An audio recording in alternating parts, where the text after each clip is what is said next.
Oh, here we are at Sunday, November 6th, 2020. Larissa, it's my video diary. Brody, he left the room right after I got my tea, and he's outside of the door. I closed the door. He's out there. He's rolling around, rubbing his nose up against the door, wanting in. He left. He's going to have to stay out there now. He's out there sniffing, rolling around, scratching.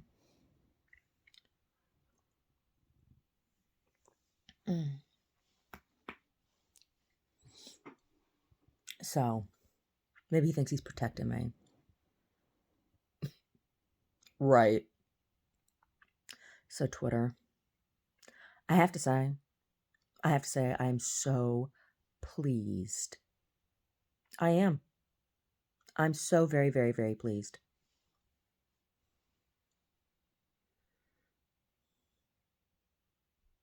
So what happened to me on Twitter? I was very vocal, speaking out against or in opposition to certain persons in office that I don't agree with their point of view. And in particular, Alexandria Ocasio-Cortez and other persons from the Democratic Party. This is not to say I'm a Republican. I'm not. I'm not a Trump supporter in any way, shape, or form. I haven't voted for him. I never will. I find the man repugnant. And there is no way I would ever, ever, ever want him to represent me, right? That would never, ever be my choice. So, that being said, I was particularly outspoken against AOC and all of those idiots when they were talking about the cages down at the border. And when she had not been down to the border or worked with the population affected by the issues of immigration on our borders, either north or south.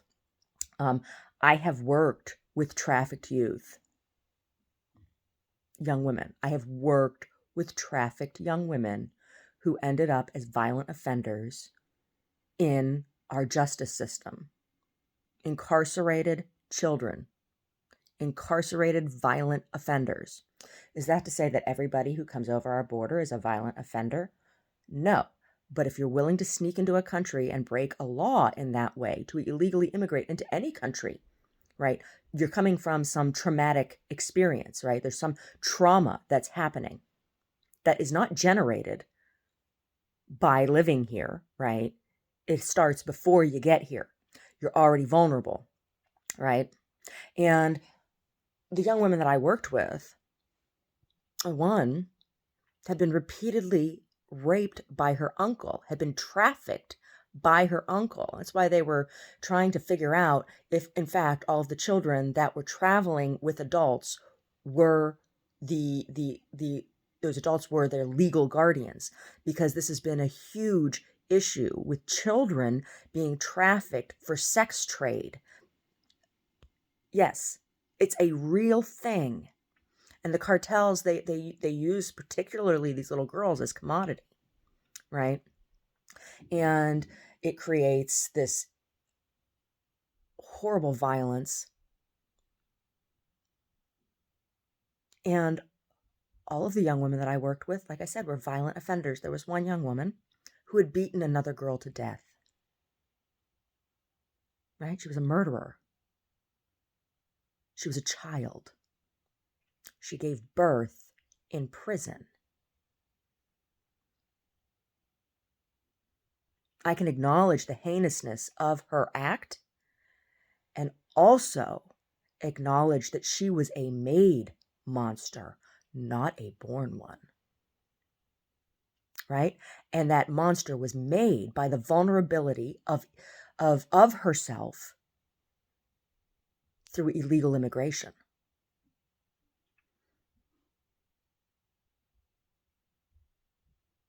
So, Miss Cortez, Miss Ocasio-Cortez, knows nothing of such things. She is a bartender. I can pour a good drink, too. I just have a little more knowledge and experience under my belt. Right? Anyway, I was very vocal speaking out against her bullshit, and then also her Green New Deal idiocy and the unsustainability and unrealistic nature of that pipe dream. Right?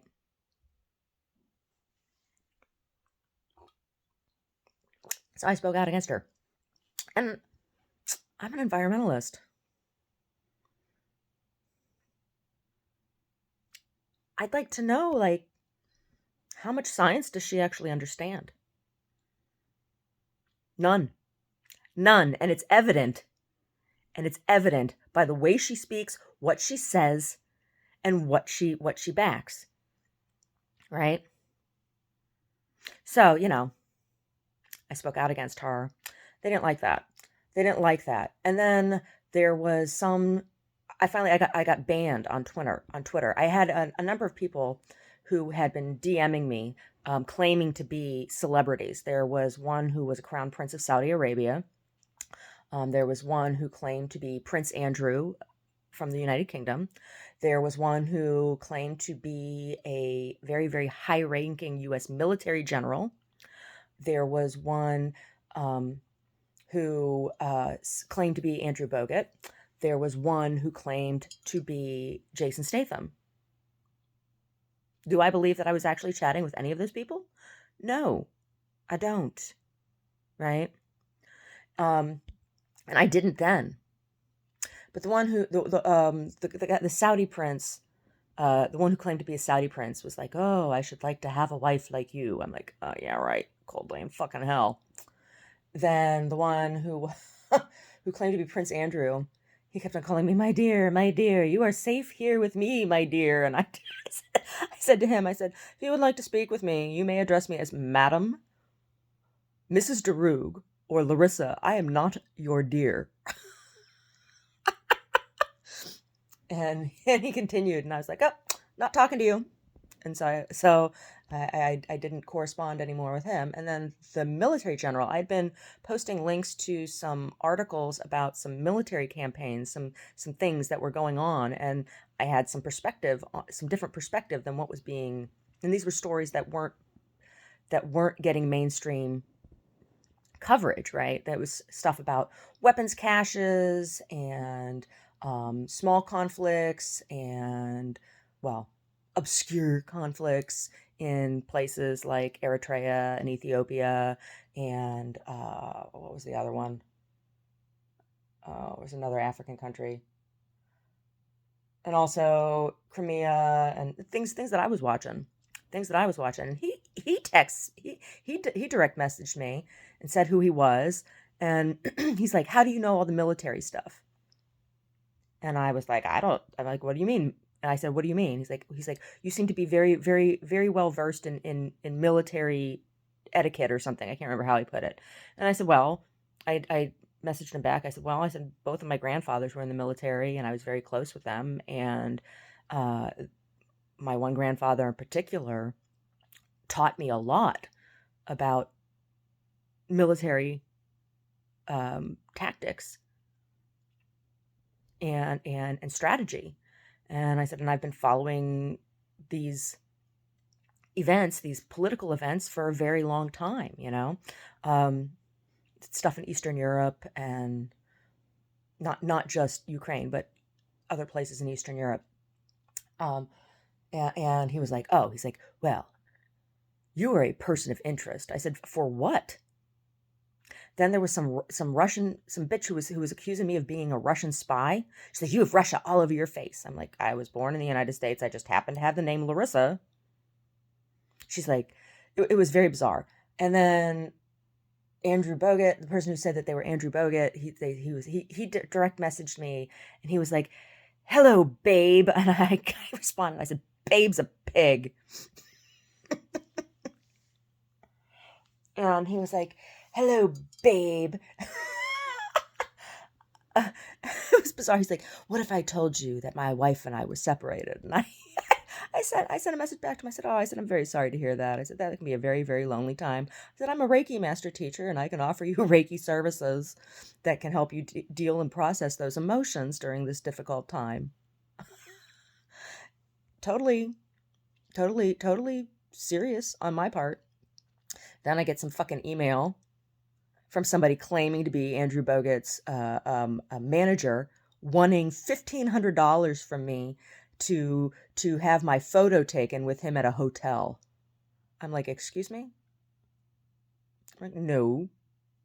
Like, oh, which package do you want? There were like these 3 options, and I was supposed to pay this asshole money to meet at a hotel. I'm like, yeah, this doesn't have human trafficking written all over it. Right? It was awful. And then there was the one was Jason Statham wanted to chat with me on WhatsApp.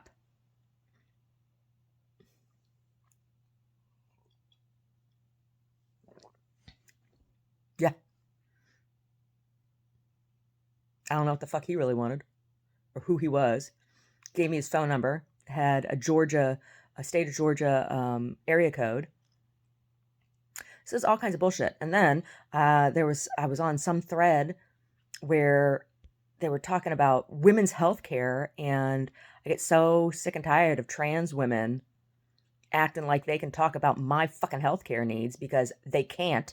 And I pointed out to this person that my healthcare needs, or that her healthcare needs would never ever be the same as mine, that she would never ever have to worry about ovarian or cervical cancer or uterine cancer or getting pregnant from being raped.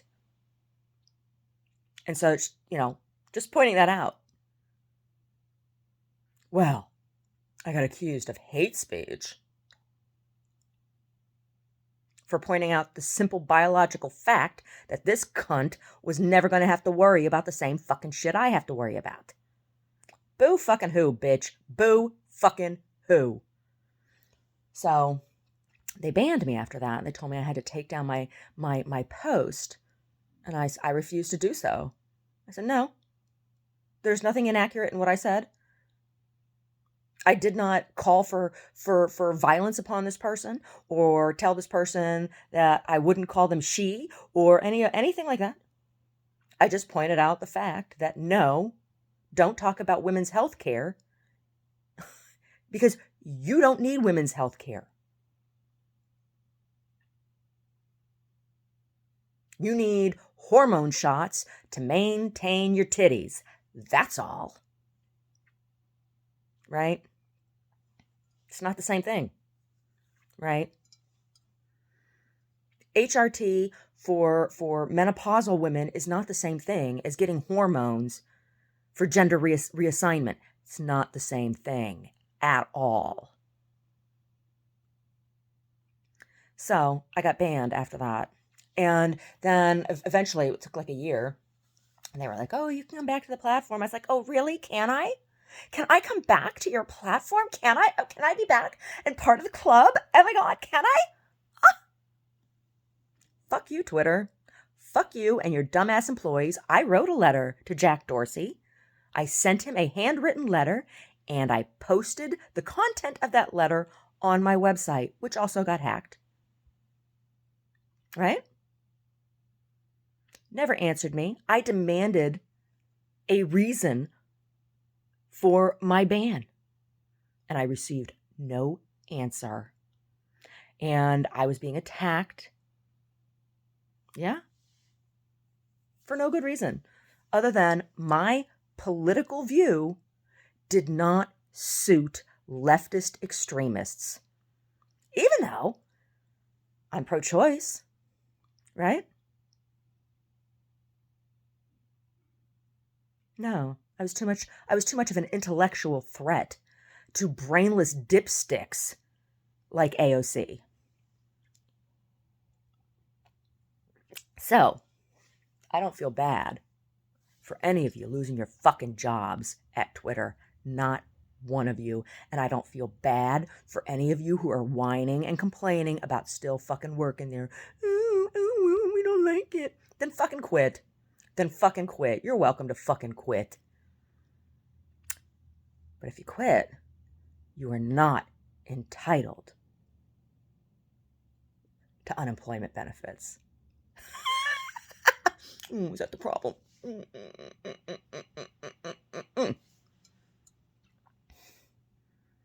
How much have I had stolen, huh?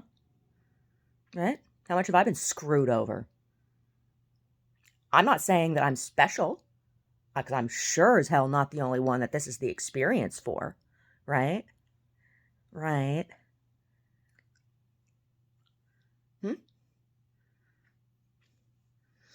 Elon Musk. Thank you, sir. Thank you. Spank all those pseudo-liberal fascist cunts' asses. They all need a good fucking spanking. Fascist scum.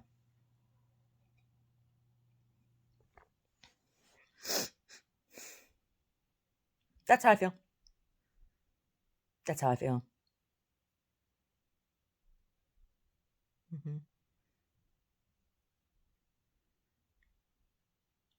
And as bad as I feel for Paul Pelosi and Nancy as his spouse,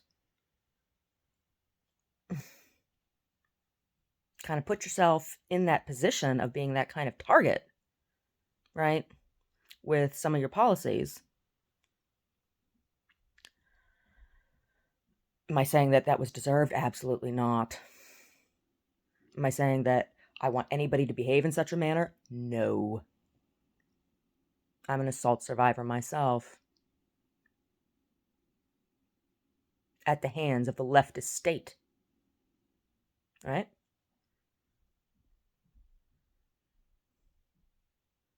I don't wish that on anyone. It is inhumane.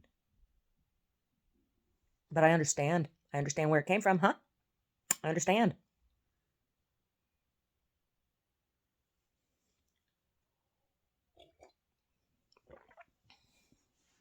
You know what's really fucked up is that both sides, right, are manipulated by the Vatican. They are, right? The progressive side with the Industrial Areas Foundation is funded by Catholic Charities, which is informed by funding directly from the Vatican. That is, they cannot do any of their work without Vatican approval, right? That's the way it works, right? And at the same time, the Vatican also supports the quote unquote conservative agenda of anti-choice, and so in that way, the Vatican manipulates and controls all of that, right? And protests up in Seattle over unrest in Ethiopia. And why in Seattle? Well, Seattle coffee roasters, there's a lot of coffee roasters, and coffee is one of Ethiopia's largest exports, of course, for their GDP, among other things. But when it comes to like luxury items, coffee, it's love the Yirgacheffe, love the Harar. And they have there's East African roasters, like people from East Africa in that area.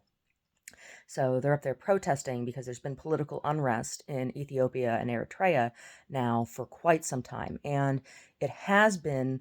It's another case of U.S. administrations supporting warlords because of cherry-picked warlords because of trade interest, particularly coffee, right? When it comes to Ethiopia, but also that port there in Eritrea is a key port on that side of Africa, and the unrest started to become even more pronounced after Russia left the G8. And this is why I was watching this, because I was also following some other. I'd been learning about some other nuclear physics kind of stuff, and I was doing artwork about it. And this is when around when the invasion of Crimea happened and all this stuff. And that port is extremely important for the distribution of grain throughout Africa, out of Eastern Europe and Russia. And there's a large Orthodox Christian population in Ethiopia. There's Catholics too, but there's a large Orthodox population. And just like in Ukraine,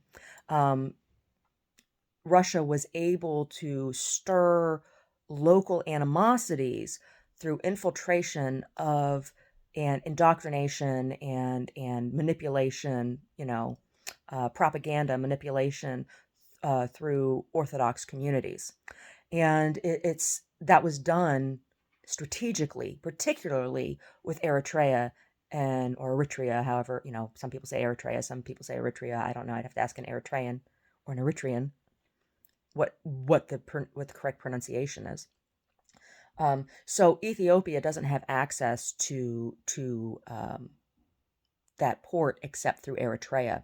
So it's kind of a landlocked issue, and that's why people are able to fight like that, right? And coffee is kind of a luxury item over here, and so that's what the argument will be over in protests and in Seattle, because Seattle coffee roasters, everybody knows about Seattle and their coffee culture, their kafa culture. And it's been interesting because used to be a very, very large Ethiopian business community in Oakland. Not so much anymore. Not so much. Oakland's also a port city, huh?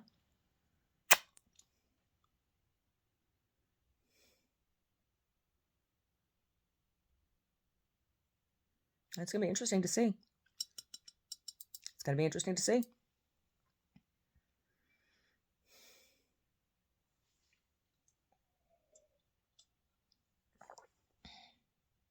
It's all tied together. It is.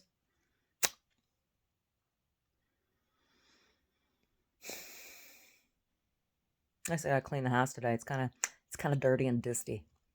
Need to wipe things down, and I need to make bread for the week. And I think I'm going to make a pot of Portuguese style kale soup today. Soup. I think so. I think that's what I'm going to do.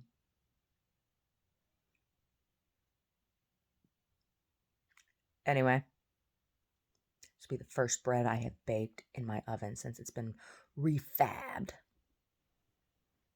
It's really nice. It's still off gassing a little bit from powder coat, but it's less and less each time. I expected that. I need to cover the broilers and everything with tin foil. I need to do that still. So